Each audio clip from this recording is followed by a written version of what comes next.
Welcome to the Robbins Regional Wrap, your one-stop shop for all your Houston County news. I'm Megan Western. Each week we're taking you through what's happening in Houston County, Warner Robins, Robbins Air Force Base, in your neighborhood. And we have an update for you. Last week during our Robbins Regional Wrap, we told you about a standoff at the Houston Galleria Mall. Well, we now know that 37-year-old Dwayne Bell of Fitzgerald is dead after that standoff. Centerville Police Chief Cedric Duncan said shots were fired. Right now, it's not clear whether the man shot himself or if he was shot by officers. But Madison Ricks went to Centerville and talked to folks at a nearby business about what they saw and heard that day. When Christian Golden went to work Friday morning, he didn't know the scene that would unfold right outside of his gym. One of my other overnight guys, he just came and grabbed me. It was like, hey, look out there, like police and everything. So we go out there. It was like he heard gunshots and everything like that. Golden has been with Crunch Fitness since May, and he says his first thought was their members. We have a lot of members that walk around the gym, will walk around the parking lot at night and everything like that. So my concern was more about them, just because I know, like, I work the shift every morning, so I know the routine that a lot of our members have. This is the parking lot where a police standoff happened, and gym employees said police told them that no one could come in or out. And we were sitting there just having a conversation, and next thing you know, you literally hear shots go off and a whole bunch of officers just swarm into the area. And I was confused because it sounded like it was right in front of me, but it wasn't. Around 6 in the morning, police arrived in the gym parking lot after receiving a call about a man who was involved in a domestic incident in Byron. The man was in a tractor-trailer truck, and the Centerville police say officers tried negotiating with him, but he fired shots. Officers shot back, and the man died at the scene. The officer came over here and told that nobody could leave because they said it might get pretty bad. Golden says he's just glad the members are okay. Reporting in Warner Robins, Madison Ricks, 13 WMAZ News. Now again, Centerville Police and the GBI say it's not clear whether Bell shot himself or if he was shot by officers. The GBI is currently investigating. Also this week, we learned more about last Friday's lockdown at Perry High School. Perry High School's principal says the swift response by staff and law enforcement proves they're prepared for emergencies. Now, this is the scene when the school went on a code yellow lockdown. This happened after a caller said they were headed to the school with a bomb and a rifle. Houston County Sheriff Matt Moulton said the school got the threat around 2:35 that afternoon. Moulton says within 2 minutes they had officers on the scene. Eventually, he said 85 to 100 officers from across Houston County responded. Elizabeth Hunter talked to officials about how planning and practice get them ready. Safety is their utmost #1 priority for every student. It's a call no parent wants to receive, that their child's school is in danger. But Suzanne Kaiser says she knows her children are in good hands. I feel that both of my children have been safe in the Houston County school system throughout the years and currently. Kaiser says the district's communication and action is always quick and transparent. If there's a lockdown or any type of emergency situation, we're notified through text, email. They have the new mobile app. The communication is very open. Perry High School Principal Art Billings says he could not have asked for a better response from students, staff, and law enforcement. With all of us working together, we was able to understand the importance of what was at hand, as well as communicate to our parents and the board office to keep all our kids safe. Billings says this case reinforces how important it is for drills and to practice regularly. Those drills were exercised to the fullest. Friday was a real life situation for us. Billings says he hopes Friday's fast and massive law enforcement response will deter other prank callers. If it's one thing we want to take away from this is to let parents know that our law enforcement agencies, they really do care about our kids and the safety of our schools here in Houston County. In Perry, Elizabeth Hunter, 13 WMAZ News. Now, Sheriff Matt Moulton says they're pursuing a lead on that caller. They will be prosecuted, he says. And we're hearing from a Houston County mother who says she and her son were threatened at a Walmart. Perry police say Anna McPherson was arrested July 24th. She's accused of pointing a gun at Krista Van Warmer and her 9-year-old son during a parking spot argument. Jasmine Lee spoke with Van Warmer, who says the fear from that day still keeps her up at night. Scared for my life, scared for my son's life. July 24th started like any other day for Krista Van Warmer until a trip to a Perry Walmart turned into her worst nightmare. I can't believe that something that simple was taken that far. She pulled into a parking spot at the Walmart, a spot Anna McPherson also wanted. Perry police say McPherson confronted Van Wormer over the spot, then escalated the situation by pulling a gun and threatening Krista and her 9-year-old son. Krista says she tried to stay calm, explaining she was disabled and couldn't move her car, but McPherson continued her threats. I was terrified that if I moved at all, it was going to trigger this woman in some way that maybe she thought I was going to reach for a gun. An incident report obtained by 13 WMAZ says McPherson looked at Van Wormer's son and said, quote, "You're about to be motherless." McPherson eventually moved her car and went into Walmart. Officers arrested her as she exited the store. Since that day, Krista has struggled to feel safe, even inside her own home. Her son now stays with his grandmother while she works to recover. I essentially had the biggest panic attack that I've ever had in my life. And that trauma grew once she found out McPherson had been released on bond hours after her court hearing. She says no one from the district attorney's office told her about the hearing, something she believed was right to know. You guys completely dropped the ball. You did not do what your job is to protect me and notify me about what's going to happen. Now she's determined to speak out, not just for herself, but for her son. Reporting in Houston County, Jasmine Lee, 13 WMAZ News. Now, right now, Anna McPherson is charged with aggravated assault and cruelty to children in the 3rd degree. And Tropical Storm Erin is on the move. Right now, our weather team does not believe that'll impact our area, but emergency management directors were still preparing just in case. Elizabeth Hunter talked to Director Chris Stoner about how Houston County gears up for potential storms like this.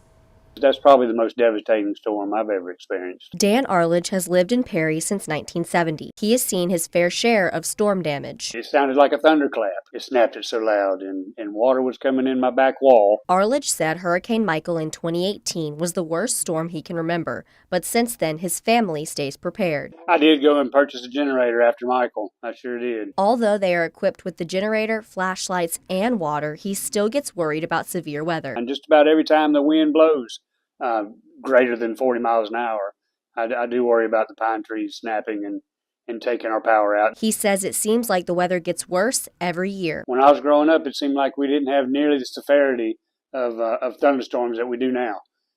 They are becoming more numerous and more intense. Houston County Emergency Management Director Chris Stoner says they stay constantly prepared for severe weather. Overall planning is pretty consistent. We make sure all of our plans are in place and everybody's familiar, make sure the equipment's in good working order, everything that we pretty much do on a daily basis. Stoner says each storm is different, so staying informed about what may come is their biggest defense. That's why he is encouraging everybody to sign up for their new emergency alert system. If you haven't already signed up for Houston Alerts, you need to go do that, like yesterday. Stoner said if you need help knowing how to prepare ahead of time, you can look on the website ready.gov. They list exactly what you need for each type of severe weather event. Plus, Houston County commissioners say they're raising taxes for many homeowners. They're cutting the millage rate slightly, but rising property values mean many property owners will pay more. Jasmine Lee shares how much more you could be paying. But beyond numbers and millage rates, this all comes down to just one thing: how much people are feeling it right here at home. And neighbors I spoke to say they're starting to feel stretched.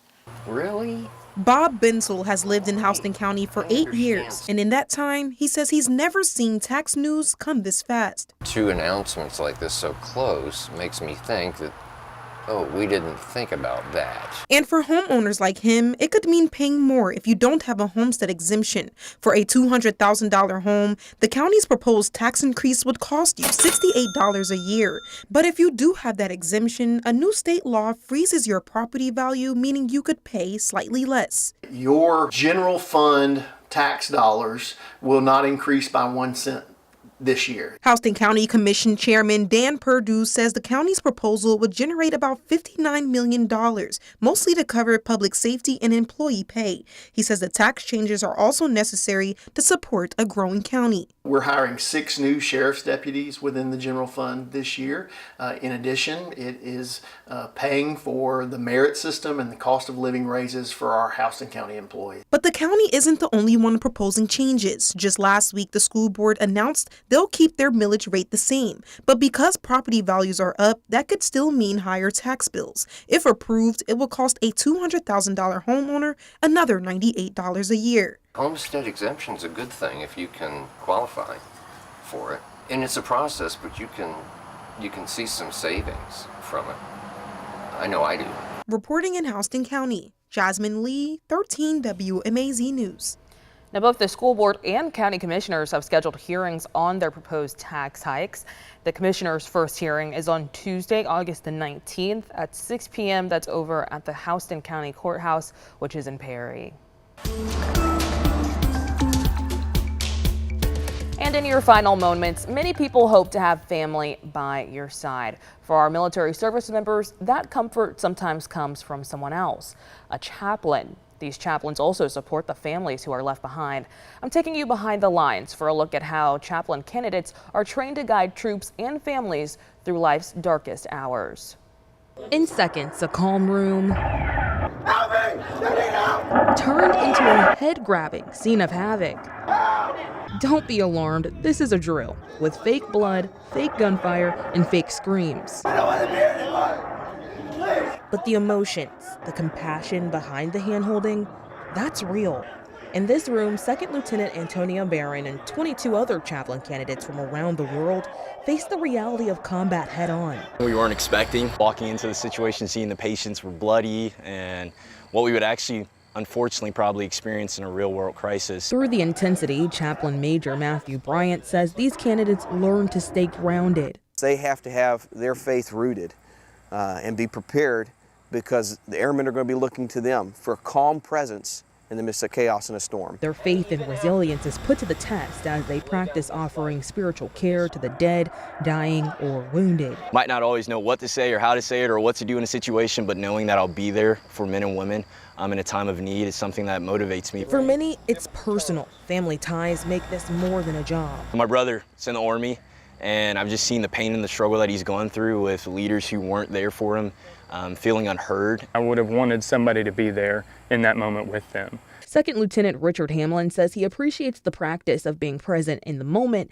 and the aftermath. Candidates held a mock moment of silence, sharing scripture and thought for those injured and lost in support of families that would fill these pews. There is a godly presence, a spiritual presence, a joyful presence. I think I just want to be a carrier of that. Barron leans on this throughout training and plans to pass the scripture on to future airmen and their families. Psalm 23, that even though I walk through the valley of shadow of death, I will fear no evil, for thy rod and thy staff, they comfort me. Now, the chaplain candidate program is a highly competitive 3 to 5 year training. The Air Force Reserve Command runs the chaplain program, which trains chaplains for the Guard, Reserve, and active duty right over at Robins Air Force Base. You can learn more by finding this story on 13WMAZ.com. And a new Georgia Senate committee plans to examine the state's unregulated recovery housing industry. Lawmakers want to address safety concerns at places that house people transitioning from addiction treatment. Hunter King shows us how one Central Georgia organization views the upcoming study. These vans carry people in recovery to court dates, support groups, and job interviews. Teresa Stewart runs iHope, a recovery support center in Warner Robins that helps people transition back into the community. Stewart started the organization after identifying transportation as the biggest barrier for people leaving treatment, jail, or prison. That's how iHope started, was just helping people get back and forth where they needed to get to sustain that quality of life that they wanted. Next Monday, a new Georgia Senate committee begins examining recovery residences statewide. Lawmakers identified around 256 places that operate without state regulation or registration. According to a Georgia Senate resolution, these homes provide sober housing but do not offer treatment. The committee will investigate whether some put profits over their resident safety due to lack of oversight. Unfortunately, it can be. right? And so just to differentiate a recovery community organization from a recovery house. And I think that is where the biggest concern is coming. Stewart supports oversight but wants people who've lived in recovery homes included in the process. She says housing remains the #1 need for people transitioning back into the community. We 100% vet where we refer our people to, because we do hold that to a standard. Members must complete their study by December and recommend potential legislation or changes in the state rules. Reporting in Warner Robins, Hunter King, 13 WMAZ News. Now, that Senate Study Committee on Recovery Residences holds its first hearing Monday, August the 18th. It's over in Atlanta at 8 a.m. And people in Warner Robins say they're noticing more stray animals in their neighborhoods, and it's got them concerned. Warner Robins Animal Control says they've seen a big uptick too. Elizabeth Hunter spoke with them about what you should do if you come across a stray. I do feel unsafe because I have 2 nieces. Zara Thompson has lived on Jackson Street in Warner Robins for 16 years. She says she's concerned by the growing number of strays. It's a high school and it's a middle school literally right down the road. And we also have students that actually walk to the road. We also have some elders that walk at night, and they have to carry a stick to just be careful about the dogs. Thompson says she has seen more packs of dogs roaming around. I'm really scared because that's really dangerous. Across the street, my neighbor recently got bit by a dog. Thompson says she knows Animal Control has limited staff and lots of calls, so they can only do so much. But I feel like we need more people, more workers on that animal control workforce right now. Warner Robins Police Captain John Clay says they're getting more calls. It's a little bit higher now. We've seen in the last couple of years than it has been in the past. For this first 6 months of this year, we've taken in 600 animals. He says it's hard for them to get to all the calls before the animals run off, but the quicker you call, the quicker they can act. Call 911, tell us the location. If they can hang on to the stray, that's good. And wait for an animal control officer to get out there. Clay said they have not had an abnormal amount of calls about aggressive animals this year, but always be careful when approaching a stray. In Warner Robins, Elizabeth Hunter, 13 WMAZ News. Clay tells us they have 80 kennels over at Warner Robins Animal Control, and almost all are full, but this isn't a new issue, one that shelters are facing everywhere. Now, not only are the number of strays piling up, but people across Houston County neighborhoods say their trash is piling up too. Ryland Environmental took over trash services in July, and they say some people are confused on what services are still included in their base price. Elizabeth Hunter talked to Ryland to try to clear up a messy situation.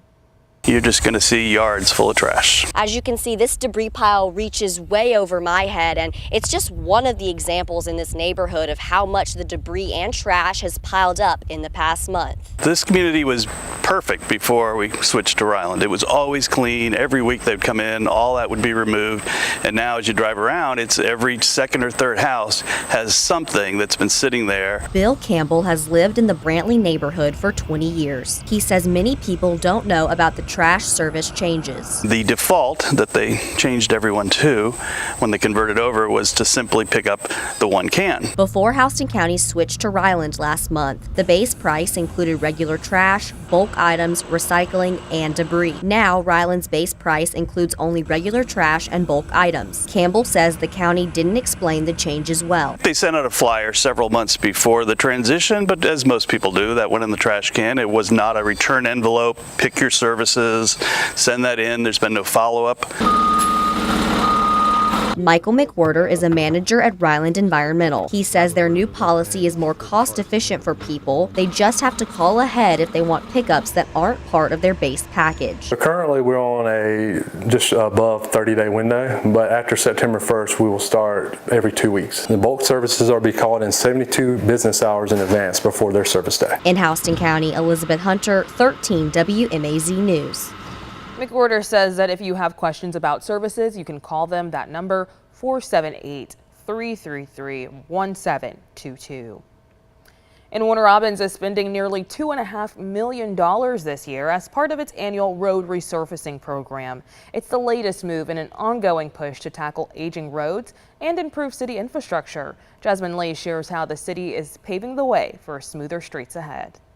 It's been about time that they looked at it and took it seriously and got out here and got something done on it. On the corner of Donna Kelly Street, the signs of wear and tear aren't hard to find.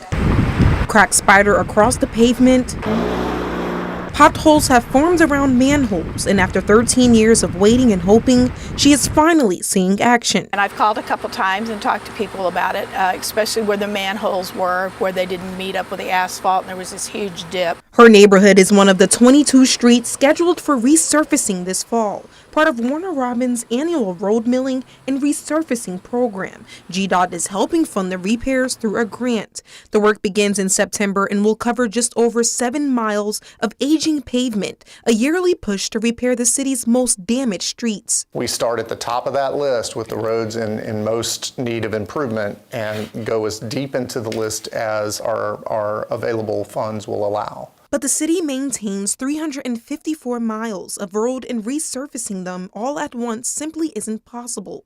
City Administrator James Drinkard says cost is a major factor. The price of repaving has spiked more than 40% since 2023, driven by inflation, heavier vehicles, and supply issues. And even though more roads are being resurfaced this year, the dollars aren't stretching as far. Trying to take their total road miles, life expectancy of those roads, and then figure out how many miles of roads do we have to pave every single year to be able to stay ahead of it. And for Donna Kelly, that work can't come soon enough. Like I said, we've been here 13 years and it's been way overdue. Reporting in Warner Robins, Jasmine Lee, 13 WMAZ News. Now, the program is funded in part by a grant from the Georgia Department of Transportation. The remaining costs are covered by the city's SPLOST dollars. And Warner Robins got its first taste of a brand new community tradition. First Baptist Church held its inaugural car and bike show. Participants spent the morning wiping down vehicles and shining tires, all to impress the judges in categories like Best Wrap, Best Paint, Best Bike, and overall Best in Show. Along with checking out the 30 vehicles on display, people could sign up for Central Georgia Tech classes and learn hands-on STEM skills like 3D printing, electronics, and circuitry to build their own toy cars.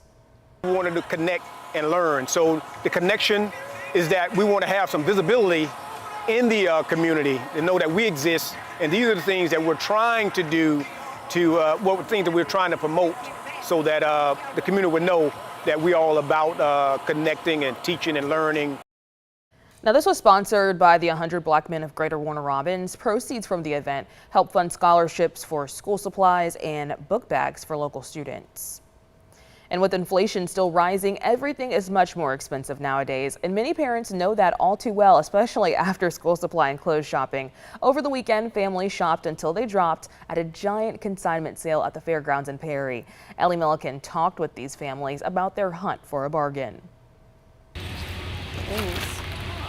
Shelby Johnson and her mom, Sandra Lee, decided to come out and shop at the Tykes, Tots, and Teens consignment sale. Johnson has her first baby, and Lee is a grandmother of 9. She says the grandkids always want more toys and clothes. And they grow out of it so fast, and there's always really nice stuff here, and I mean, it's reasonably priced, and you know, because I think it's a great thing. Johnson is not a big shopper and never realized how much a child cost until she had one. Having a kid, it's been a eye-opener to see how much money you have to spend, really.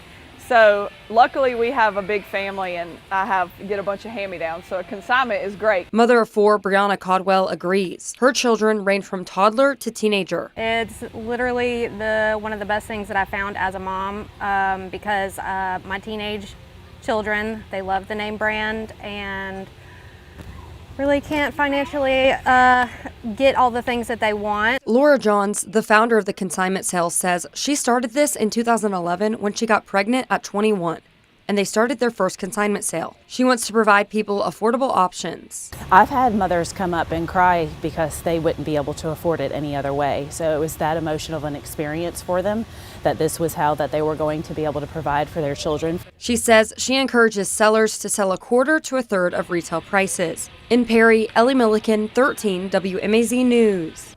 And here's a story that comes straight from the heart. David Perdue Elementary's annual donation drive for the Central Georgia Cancer Care Center is underway. This drive is in honor of 2 students who left a permanent mark on their community. Elizabeth Hunter has the story. After he had his leg amputated, he wanted to come back to school. Aiden Rozier and Mackenzie Brooks each lost their battle to cancer, but they're still touching people's lives. We as teachers and educators hope we impact our students, but then we realize our students impact us just as much. And Mackenzie and Aiden definitely impacted our lives. So we are collecting these for everybody who's going through cancer. The donation drive collects nutritional drinks like Boost, Ensure, and Glucerna to help patients going through treatment at the Central Georgia Cancer Center. We want to teach our kids about giving back. We want to give back. And we were like, hey, they're literally across the street. Principal Andy Payne says that over 9 years, they have donated more than 12,000 bottles, all because of Mackenzie and Aiden. We started doing this in their memory and their honor because we never want their families or their friends to know that we have forgotten them. They'll never be forgotten. Aiden's mom and dad, Linda and Randall Rozier, say this drive reminds them every year about the reach their son's life had. He was a ray of sunshine. He just, even like all he was going through, he just wanted to help people. The Roziers say the compassion they've seen was mind-blowing. They took him to Colorado because he'd never seen snow, and he wanted to make a snow angel, so they took him there. The Roziers say Aiden always wanted to spread the kindness he received, and this donation drive continues that wish. In Houston County, Elizabeth Hunter, 13 WMAZ News. Principal Payne says this year the donations have been low. As of Friday, the 8th, they only collected 600 bottles so far. And 14 years ago, a mother noticed something wrong with her 10-year-old daughter. What started with swollen ankles would become a journey that tested the limits of hope. As Hunter King shows us, this young woman refuses to let kidney disease define her future. Again, this is a story that comes straight from the heart. Some stories begin with a single moment that changes everything. For Mary Ann Davis, that moment came when she was just 10 years old. Things were happening that couldn't be explained, like my ankles were swollen. That was really the first sign that my mom noticed, and she took me to the doctor. Local doctors had never seen anything like it. The family traveled to Atlanta where specialists delivered a diagnosis that would reshape a childhood. Oh, yeah, especially whenever you're told at 10 years old you're getting admitted into a hospital and you don't know why. Nephrotic syndrome. It's a kidney disorder that's meant 14 years of treatments, 14 years of strict diets, and 14 years of watching other kids eat whatever they wanted while she couldn't. Whenever you're young, you can just eat whatever you want. But in this diet, you're restricted. So that's probably one of the hardest. In a situation that could easily break someone's spirit, she discovered something powerful. I just try to stay as positive as I can, not let any negative thoughts pass through, because that's when it just gets depressive. Now 24, Mary Ann needs a kidney transplant. The treatments that sustained her through childhood won't work much longer. The search for a donor brings its own kind of anxiety, but she says the fundraiser hosted by the Lakejoy Trails of Terror takes a huge weight off of her shoulders. But I just am remaining hopeful that it's soon. And perhaps that's the real story here. Not the disease that started when she was 10, but the hope that still burns bright at 24. Reporting in Houston County, Hunter King, 13 WMAZ News. Alrighty, before we let you go, here are some events happening across the Robbins region. You have a chance to meet some of the candidates running for state governor. The Houston and Bibb County NAACPs came together to host this meet and greet. Right now on the Republican side, candidates are Lieutenant Governor Burt Jones, Attorney General Chris Carr, and National Guard member Ken Yasgur. On the Democratic side, former Atlanta Mayor Keisha Lance Bottoms, State Senator Jason Estevez, Michael Thurman, Derek Jackson, and Pastor Olu Brown. They're all running. You can meet these candidates Wednesday, August 20th from 6 p.m. to 8. It's going to be happening over at First Baptist Church, the New Beginning Center. That's at 210 Garmin Street in Warner Robins.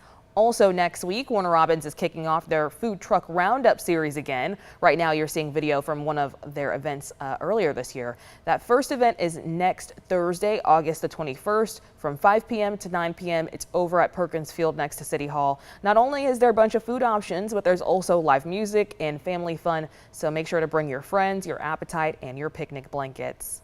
Plus, there's a new event for seniors across Warner Robins to participate in, table tennis. Head on over to the Senior Center every Monday and Wednesday. It starts at 10 a.m. You have to be over the age of 50. And make sure to mark your calendar. Warner Robins Burger Week is back from September the 19th through the 28th. 25 locally owned restaurants will roll out exclusive burger creations. This is something you don't want to miss.